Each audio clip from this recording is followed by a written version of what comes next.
대종사님의 영육상전의 공부를 일부 가져와서 공부를 하겠습니다. 대종사님의 영육상전의 공부는 만구의 대법이다라고 시작을 하겠습니다. 여러분들, 우리 육신의 3대 기본이 뭐죠? 3대 기본. 이 육신을 유지하는 잘 먹고, 잘 자고, 화장실 잘 가고. 저희 어머니 같은 경우는 화장실 잘 뇌경색을 맞은 다음에 두 가지가 크게 고장났어요.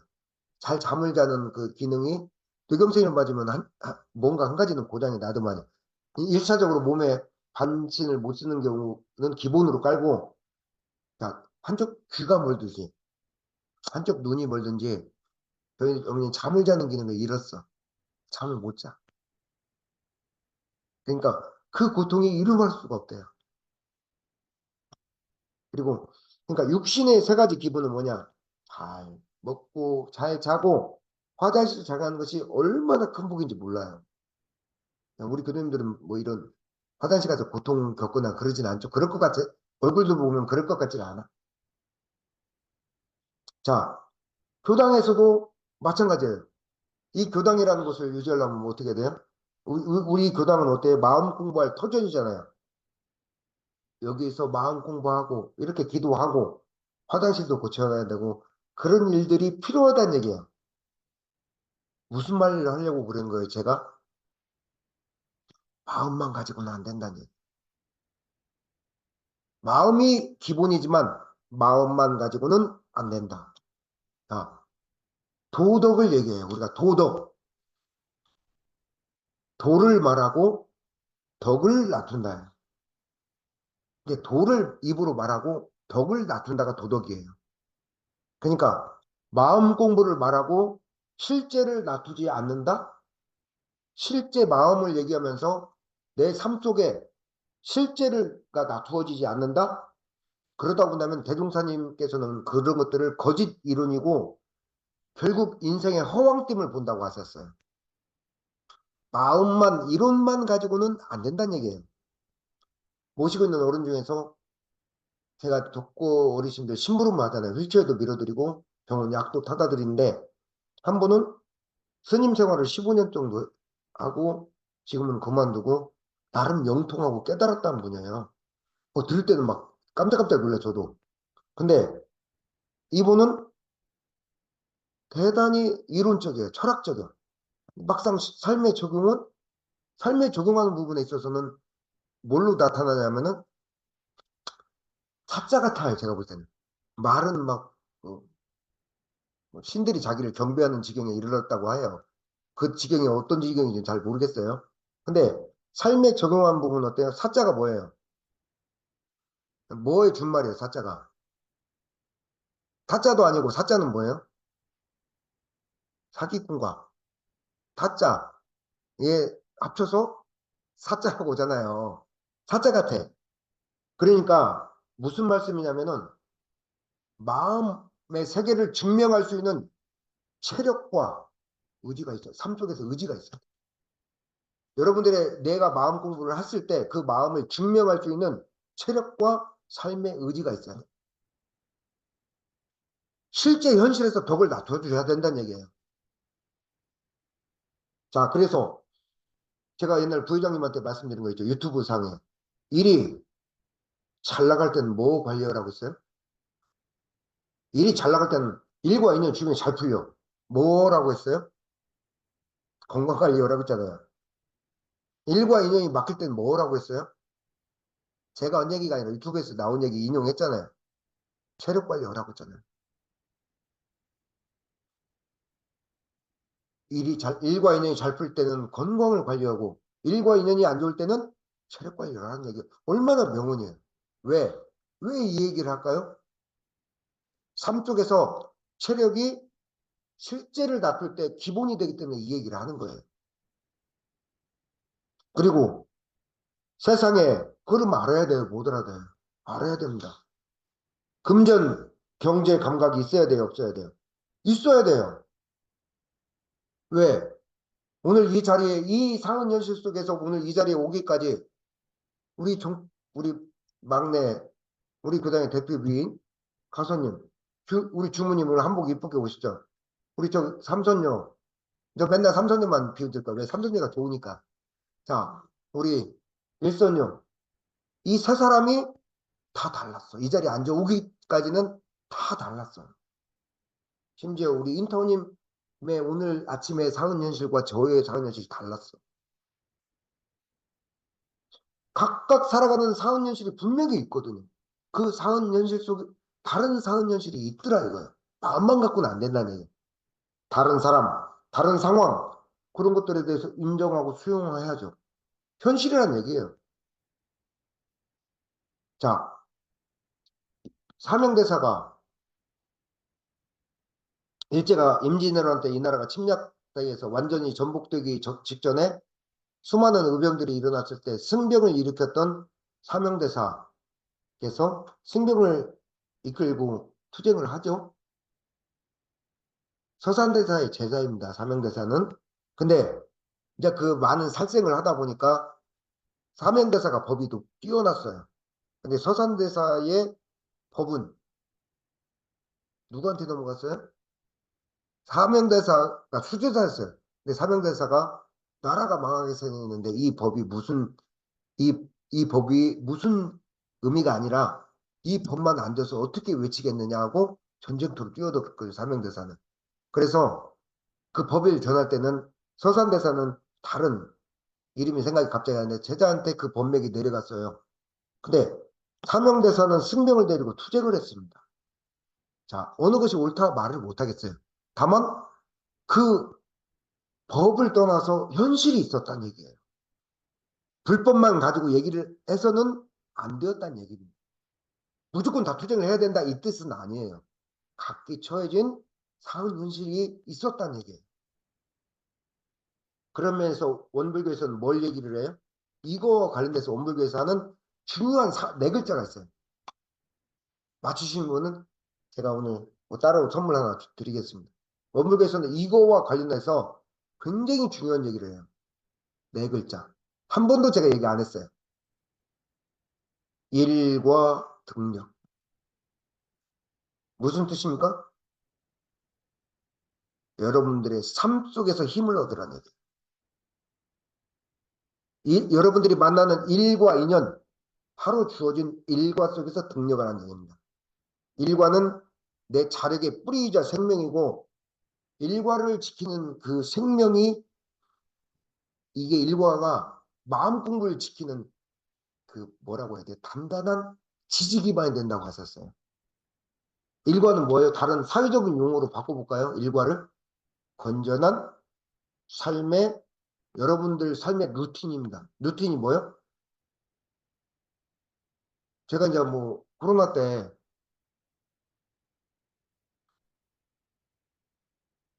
그 좀 탁구만 하니까 재미가 없어서 동네 그 이제 좀 여러 그 취미생활을 알아봤어. 그 망에 뭐 무슨 그 어르신들 다니는 그걸 뭐라고요? 예? 예. 아 게이트볼 말고 그 춤추고 막 이러는 걸 뭐라고요? 생활 댄스는 좀 복지관 같은 데는 뭐 이렇게 사교 댄스 같이. 또 이제 한 달 비용을 물어봤어요. 춤을 잘 춰서 간 게 아니라 취미생활을 갔더니 왜 이렇게 비싸? 44만 원 달래. 그래서 아이고 다음에 생각해 보고 오겠습니다. 예, 아니 그냥 물어보면 보러 가서 너무 비싼 거야. 예, 43만 원. 그래서 아이고 이거 좀 그리고 옷값 별도래 또 막. 그래서 옷도 막 제가 좀 수용할 수 있는 옷이 아니야. 좀 민망한 옷을 막그 망사 옷에다가 막 좀 다음에 생각해 보겠습니다 하고 나왔어. 근데 거기서 루틴 그런 얘기를 해. 루틴이 뭐예요? 예. 우리 정토님은 좀 아시나? 벌써 루틴은 뭐냐면은 반복된 패턴이에요. 그러니까 일과는 삶에 반복되는 어떤 건전한 행동을 삶의 루틴이라고 하는 거예요. 그러니까 일과를 내 육신에 붙여서 오래오래 실행하면은 참 큰 일을 할 수 있는 저력이 됩니다. 이런 사람이 진짜 무서운 사람이에요.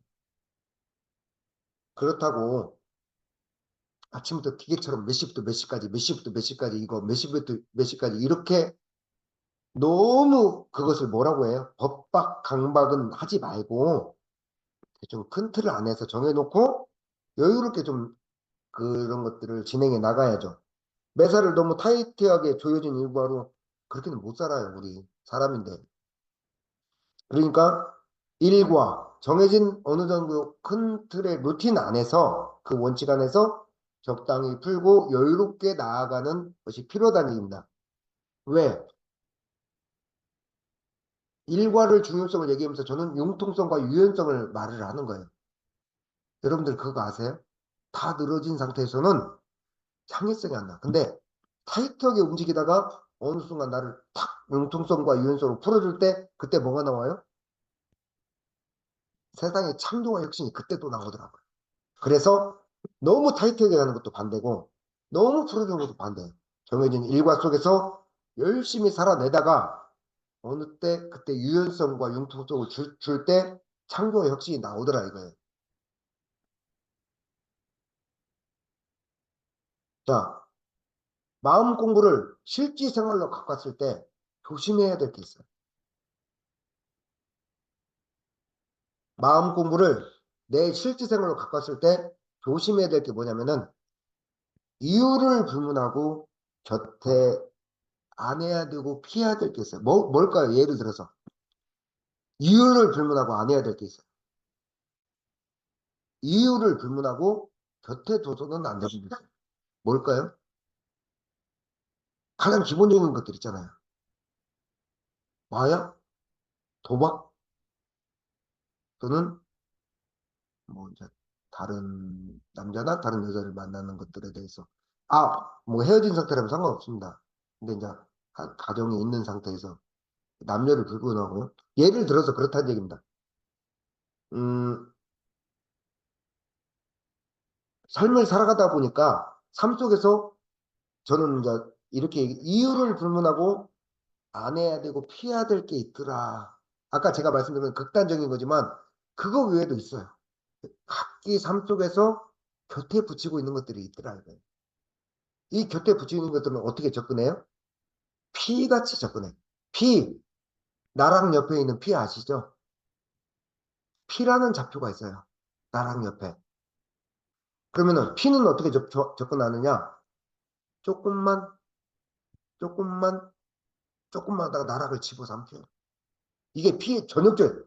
피가 나락한테 접근할 때 자세가 어떻게 접근해야 되죠? 나락이 본 땅에 받고 있고 피는 옆에서 조금만 자리를 내줄래? 조금만 나한테 조금만 나 옆에서 조용히 있을 거야. 근데 나락은 너무 약해 보이고 너무 부드러워 보여. 그러니까 그래 뭐 그 정도야. 하지만 조금 그러면서 뿌리를 피가 뿌리를 어떻게 내린 줄 아세요? 나락 그 뿌리 사이로 처음에는 독자적으로 내리고 있다가 피가 나락 뿌리 사이로 치고 들어갈게. 아니야, 내가 너무 힘들어서 근데 조금만 품을 내줘. 그러다가 어떻게 돼요? 결국에는 나락에 나락을 완전 집어삼켜버려. 그래서 피가 나락 그래서 오지게 쓰면 농촌에서 피살이라는 게 있잖아요. 아세요? 피살이라고? 들어봤어요? 처음 들어봤어요? 제 1세대는 알 거야 아마. 피살이가 따로 있어요. 그 피를 뽑아내는 거예요. 그러니까 그리고 사람마다 외롭고 고독할 때 다가오는 인연들이 있어요. 외롭고 고독할 때 가장 선한 모습으로 부드러운 모습으로 다가오는 사람들은 조심해야 돼요. 그러니까 우리가 어느 때 속는 줄 아세요? 부드럽게 피가 처음에 날아간 때 여인한테 다가올 때 부드럽게 순하게 열이가 다가올 때 오히려 그때를 호랑이처럼 독사처럼 무서워하고 경계를 해야 돼. 근데 예를 들어서 저 같은 경우는 어때요? 너무 좋은 거야 이거 뭐 그 원불교 만나기 전부터 습관이 그렇게 야식 습관이 안 좋게 들었어요 제가. 뭐 치킨 한 잔 먹고 뭐 운동하고 먹는 습관이 그게 배였어요. 몇 번 끊으려다 이번에 아예 끊어내고 있습니다 지금. 근데 처음에 얘네들이 아주 처음에는 어떻게 안 좋게 접근하나 그러지 않아요. 너무 맛있고 너무 시원하게 접근해. 부드럽고 유하게 접근해. 무슨 얘기냐면은 내 옆에 행여나 이런 이중성으로 다가오는 것들이 있지 않은가 돌아봐야 돼. 각자 삶 속에서. 왜? 치킨과 맥주가 또는 치킨과 콜라가 나쁜 것은 아니에요. 그지만 그것을 제가 20년을 반복했다고 생각해보세요. 저녁에 기름지고 거기에 칼칼한 막 라면 먹었던 세월을 20년을 반복했으면 어떻게 돼요? 경계가 나쁜 건 아니지만 그게 내 몸을 통해서 나갈 때는 어떻게 돼요? 어떤 결과가 드러나요? 얼굴 붓죠. 식생활 안 좋아지죠. 몸매 망가지죠. 항아리 몸매가 되죠. 막 여러 가지 성인병적인 요소들을 호소를 한단 말이에요. 그러니까 경계가 나쁜 건 아니지만 그 친근하게 시원하게 부드럽게 연약한처럼 다가오는 그런 경계들이 나를 통해서 나갈 때는 결국 다른 삶의 결과들을 드러내더라 이거예요. 제가 오늘 마음만 가지고는 안 된다고 얘기를 시작하면서 첫 번째 일과에서 등력하고 체력을 기울여. 체력이 기부다. 두 번째, 행여 내 삶의 습관 속에서 이중성을 가지고 있는 것들이 무엇인지를 살펴봐야 된다고 하는 거예요. 왜? 거기에 생각보다 내가 너무나 많은 에너지와 그 내 삶의 마음뿌리에 그 피처럼 타고 들어와서 내 삶의 에너지를 뽑아가고 있는 것들이 있기 때문에요. 이중성이라는 얼굴을 가지고.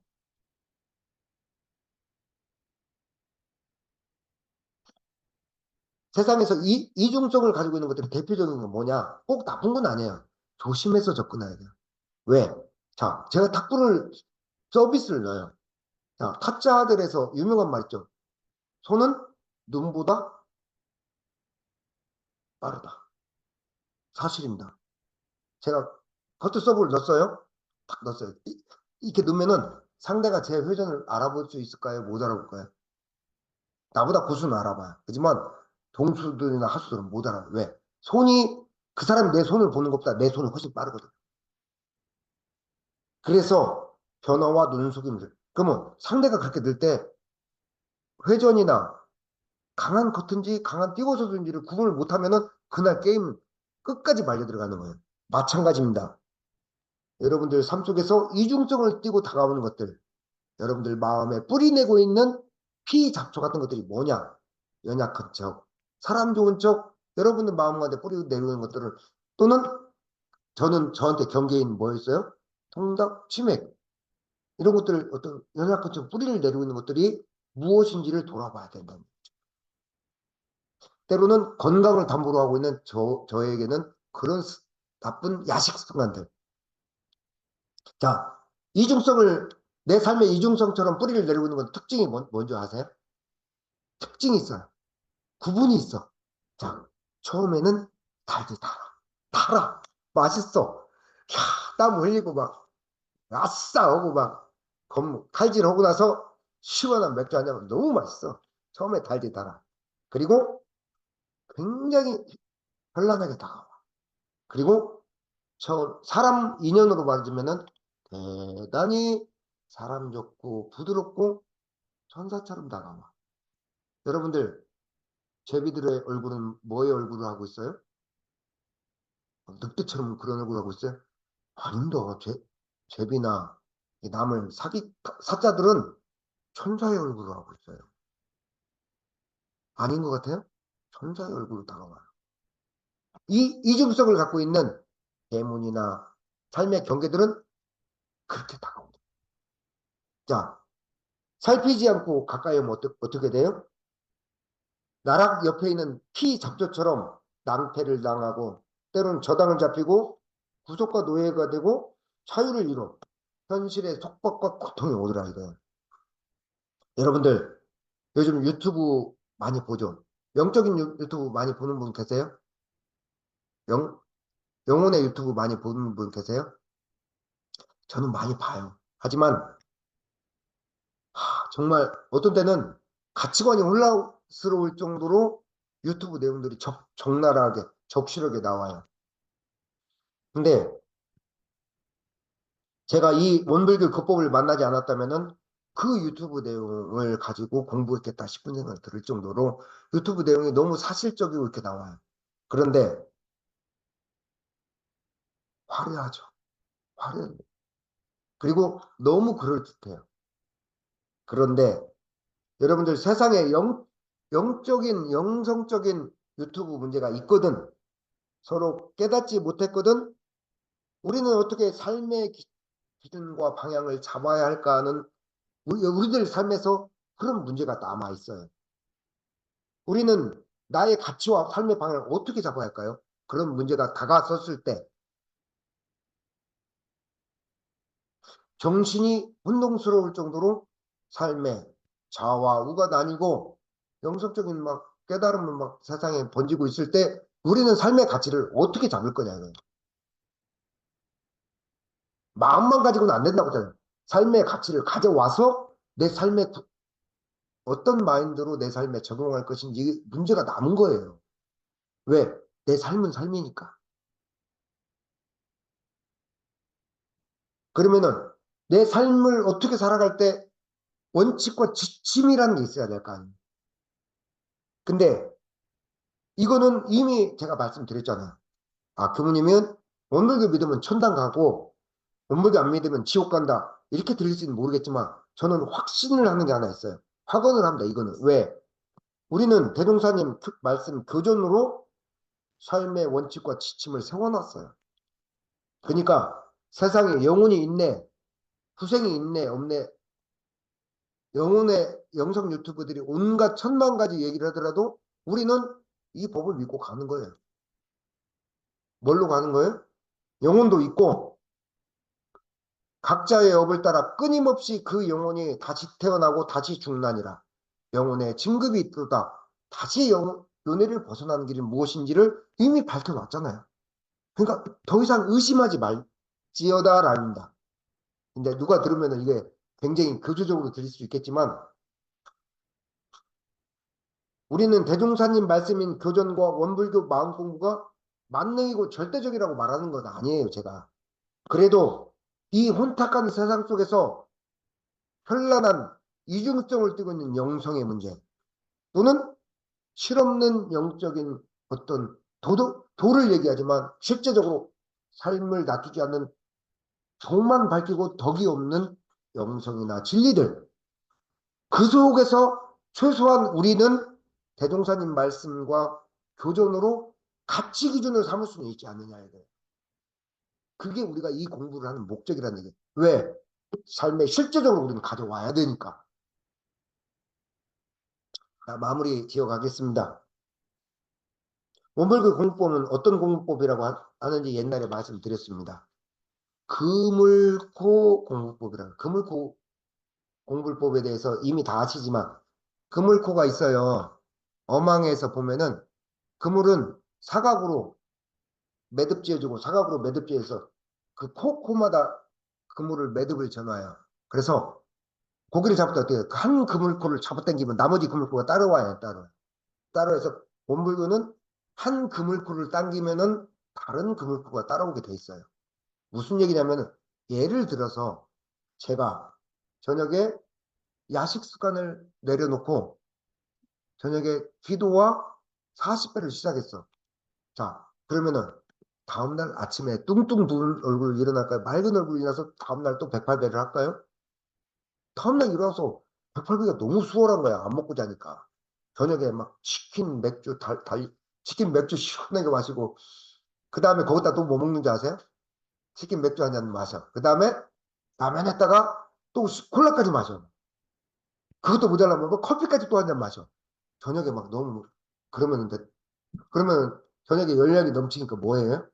또 밤에 막 방방 뛰어 밖에서 뭐 어떻게 할지를 모르고 에너지가 넘치니까. 그리고 다음날 못 일어난단 말이야. 근데 저녁에 내가 일과 속에서 딱 뭔가 집중을 하니까 어때요? 9시 넘어지니까 열심히 자. 아침에 일어나서 요즘 108배 해요. 딱 108배 하고 그럼 하루가 어떻게 돼요? 하루하루가 또 뚱뚱 부은 얼굴 안 나가도 되고 라면 먹고 부은 얼굴 안 나가도 되고 하루하루가 또 마음을 챙기면서 살 수 있는 원동력이 되더라고요. 그러니까 저녁에 내가 계문을 잡아들이면서 아침 일과가 원만해지고 아침 일과가 원만해지면서 하루하루가 마음을 챙기는 힘이 되더라고요. 한 가지를 땡기니까 다 당겨오더라고요. 그래서 그물코 불법 뭐라고 하냐면 꼬리물기라고 해요. 이걸 하니까 이게 좋고 저걸 하니까 그걸 하니까 이것도 좋아지고 그런다는 얘기예요. 원불교 불법은 그렇게 짜져 있어요.